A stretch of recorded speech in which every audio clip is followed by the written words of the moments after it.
जितना हम खुद आपके पास आए हैं उतना कोई और ये नहीं कह सकता। और वो इसलिए कि जो हमारा ताल्लुक है, जो हमारा रिश्ता है, वो सिर्फ एक सियासी रिश्ता नहीं है। हमारा नस्लों का साथ है, नस्लों का साथ है, और इंशाअल्लाह ताला ये साथ रहेगा। दिल कर भी रहा था कि इस इलेक्शन में भी मैं उसी अंदाज में कैंपेन चला दूं। ख्वाहिश तो ये था कि जैसे पिछले इलेक्शन में मैं मतलब पैदल चल के आया था, वैसे मैं इस दफा पैदल चल के दौरा करता। ख्वाहिश जरूर था, मगर हालात कुछ और थे। पिछले इलेक्शन में तो खुशी का माहौल था। इस इलेक्शन में हमारे लिए, मेरे लिए, आपके लिए एक किस्म का शोक का भी माहौल है। तो ख्वाहिश यही था कि मैं बल्तिस्तान की हर डिस्ट्रिक्ट में, गिलगित की तरफ भी हर डिस्ट्रिक्ट में वैसे चलूं, मगर मैं इस इंतज़ार में था कि हमारा फील्ड मार्शल साहब का जो अमन के लिए कोशिश है वो कामयाब हो जाए, अमन हो जाए। ईरान में जो वाक़ये हुए हैं, जो शहादतें हुए हैं, जिस अंदाज में इन ज़ायोनिस्ट कुव्वतों ने मतलब बच्चियों के स्कूल पे इंटरकॉन्टिनेंटल बैलिस्टिक मिसाइल मारा है और नौजवान बच्चियों को शहीद किया था।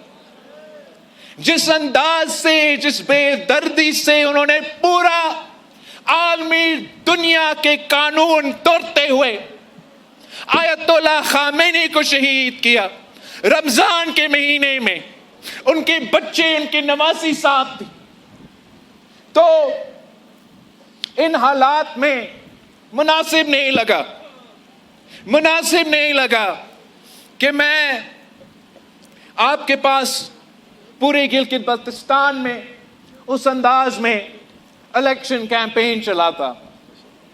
इंतजार में था, और आज भी हम दुआ गो है कि ये जो चीफ ऑफ डिफेंस फोर्सेस का, फील्ड मार्शल का अमन की कोशिश है, ये कामयाब हो। हम दुआ गो इसलिए हैं कि पाकिस्तान पीपल्स पार्टी हमेशा से जंग के खिलाफ एक अमन पसंद जमात रही हैं। जो इस जंग में जो शहादतें हुए, और ये कहानी ईरान तक महदूद नहीं है,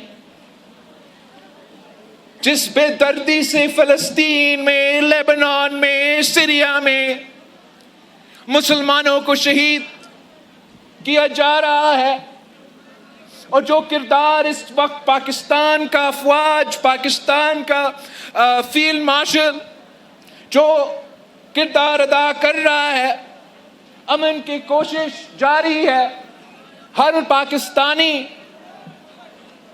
फख्रमंद भी है और दुआ गो है कि वो कामयाब हो, और बहुत ज़रूरी है कि ये अमन का कोशिश कामयाब हो।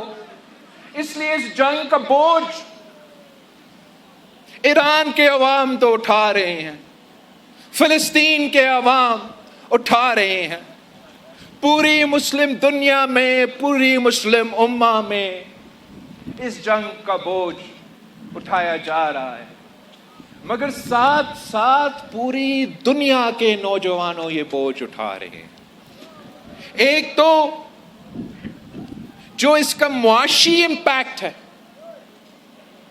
आप सब वो मुआशी इम्पैक्ट भी उठा रहे हैं। इस जंग के नतीजे में जो मुआशी बहरान पैदा हुआ है, उस मुआशी बहरान की वजह से जो इस वक्त मुल्क में और आलमी सतह पे जो महंगाई का सूरत हाल है, वो आप सब जानते हो। तो सबसे पहले हम दुआ गो है कि ये अमन की कोशिश कामयाब हो, ताकि पाकिस्तान और पूरी दुनिया में ये जो मुआशी बहरान है इसको एड्रेस किया जाए और आम आदमी को इसका नुकसान से बचाया जाए। इंशाअल्लाह ताला ये तमाम कोशिशें कामयाब होंगे और पाकिस्तान को इस मुआशी बहरान से निकाला जाएगा। पाकिस्तान पीपल्स पार्टी का जो सियासत है वो बाकी सियासी जमातों के सियासत एक तरफ और पाकिस्तान पीपल्स पार्टी की सियासत एक तरफ। हम वो वाहिद सियासी जमात है जो इस वक्त मैदान में है, जो पसमानदा तबका का नुमाइंदगी करते हैं, जो गरीब तबका का नुमाइंदगी करते हैं, जिन्होंने किसानों को, मजदूरों को, मेहनत कशों को हकूक दिया। हम पहले पसमानदा तबका का सोचते हैं, फिर तरक्की करने वालों से पूछते हैं। हम पहले उस मजदूर का, उस मेहनत कश का सोचते हैं, फिर हम अपना कारोबारी तबका से पूछते हैं। हम पहले अपने किसानों से, अपने हारियों से हाल पूछते हैं, फिर हम जो जमींदार है, जो ज़राई शोबे से ताल्लुक रखते हैं, उनसे पूछते हैं। और हम समझते हैं कि मुल्क की तरक्की तब हो सकता है जब पसमानदा तबका तरक्की करे, जब मजदूर को, किसान को, नौजवानों को मुआशी तौर पे मजबूत किया जाए तो पूरा मुल्क मजबूत हो जाता है। बाकी सियासी जमातों समझते हैं कि आप अमीरों को मजीद अमीर बना दें तो मुल्क तरक्की कर लेगा। ये किस किस्म का मुआशी पॉलिसी है कि अमीर तर हो, गरीब तर हो और नाम तरक्की का दिया जाता है। पाकिस्तान पीपल्स पार्टी का नजरिया यह है कि तरक्की वो है जब किसान तरक्की करता है, तरक्की वो होता है, मुआशी तरक्की वो होता है जब मजदूरों को मेहनत का सिला दिया जाता है।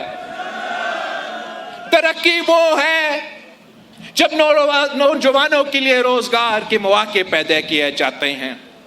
और 3 नस्लों से ये हमारा रिकॉर्ड है। अब कायद अवाम शहीद जुल्फिकार अली भुट्टो का मुआशी रिकॉर्ड उठा के दिखाए तो कायद अवाम ने किसानों को जमीन का मालिक बनाया,